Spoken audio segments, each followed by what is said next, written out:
तो सिक्किम में मौजूदा स्थिति की आप देखिए, नदी का रौद्र रूप दिख रहा है इस वक्त बादल फटने के बाद, और इसी नदी के सैलाब में 23 जवानों समेत 40 लोग लापता हैं, जिनको ढूंढने के लिए, बचाने के लिए, तलाशने के लिए रेस्क्यू ऑपरेशन चल रहा है। लेकिन आप देखिए हालात किस तरीके से हैं। तेज बहाव में जो सड़क थी वो कट गई और बह गई, और यही तेज बहाव है जो इस वक्त वहां पर संकट का सबसे बड़ा सबब बना हुआ है। और इसी तेज बहाव में यह बताया जा रहा है कि 23 जवान समेत 40 लोग लापता हुए हैं। और आप देखिए ये जो बादल फाड़ तबाही हुई है सिक्किम में, ये बड़ी मुसीबत है। और ये देखिए तस्वीर आपको हम दिखा रहे हैं, ये जो ब्रिज है यहां से इसको छूता हुआ पानी बह रहा है इस वक्त, यानी कि उफान पर है नदी। और लाचेन घाटी जो है सिक्किम की, वहां पर बादल फटने की जो घटना हुई उसके बाद भारी तबाही हुई, 5 लोगों की मौत हुई है। सेना के 23 जवान समेत 40 लोग लापता हैं और रेस्क्यू ऑपरेशन इस वक्त चल रहा है।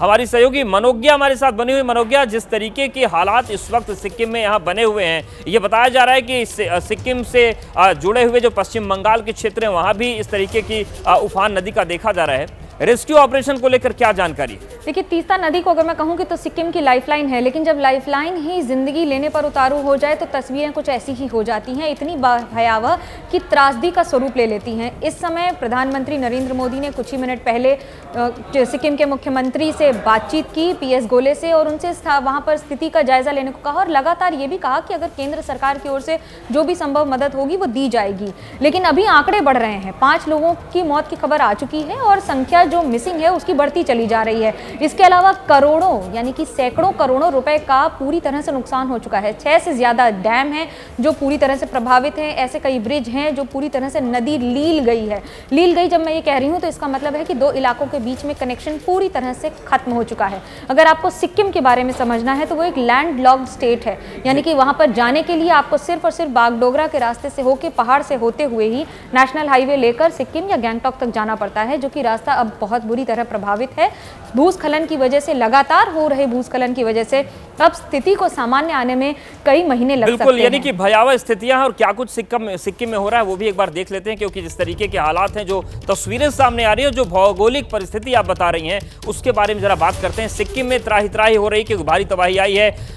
जो लोहनक झील के ऊपर बादल फटा, और देर रात जानकारी मिले कि बादल फटा। उत्तरी सिक्किम में लोहनक झील है और यहां पर बादल फटने के बाद यह सैलाब की तबाही देखने को मिल रही है। लोचेन घाटी की तीस्ता नदी में बाढ़ आई, जैसा कि मनोज्ञा बता रही हैं कि तीस्ता लाइफलाइन है, लेकिन जब लाइफलाइन जान लेने पर आमदा हो तो फिर क्या होता है। कुछ सैन्य प्रतिष्ठान भी प्रभावित हुए हैं, और यही बात निकलकर सामने आ रही कि 23 जो सेना के जवान हैं वो लापता हैं, उनके साथ साथ 40 संख्या पूरी लापता लोगों की है। सेना के 23 जवान लापता हुए हैं और इनको तलाशने के लिए रेस्क्यू ऑपरेशन चल रहा है। कुल 40 लोग हैं और इनको तलाशने के लिए रेस्क्यू ऑपरेशन जारी है। कोशिश की जा रही है कि जल्द से जल्द इनको ढूंढा जाए। दार्जिलिंग और कालिम्पोंग सिक्किम से कट चुके हैं, क्योंकि जो भौगोलिक परिस्थितियां हैं वो इस तरीके से हैं, पहाड़ी इलाका है तो पूरा जो संपर्क है टूट गया है। सेना और एनडीआरएफ का रेस्क्यू ऑपरेशन चल रहा है, और आप ये तस्वीरें देखिए किस तरीके से गाड़ियां जो हैं वो मलबे में दबी हुई हैं। वहां पर जो गाद बहकर आई है उसमें आधी गाड़ियां डूब गई, और रिहायशी इलाका है।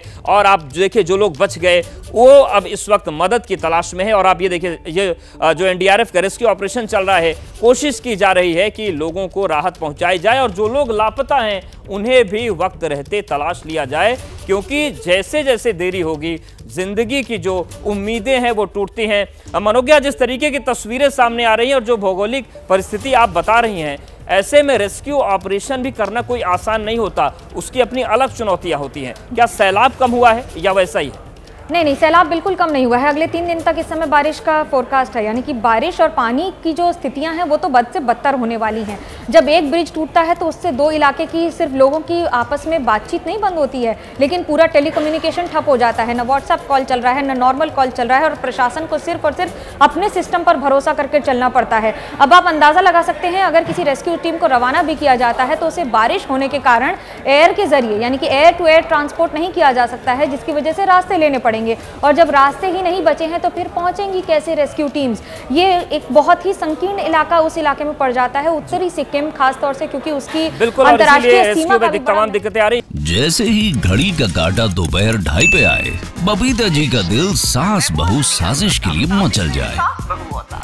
और ये है इनकी बहू, पूरे दिन ऑफिस की टेंशन हो जाए गॉन जब ये करें अपना फेवरेट शो फ्री टाइम पे ऑन।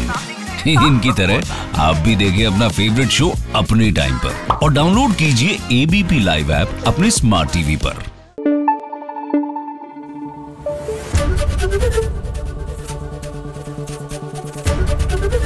एबीपी न्यूज आपको रखे आगे।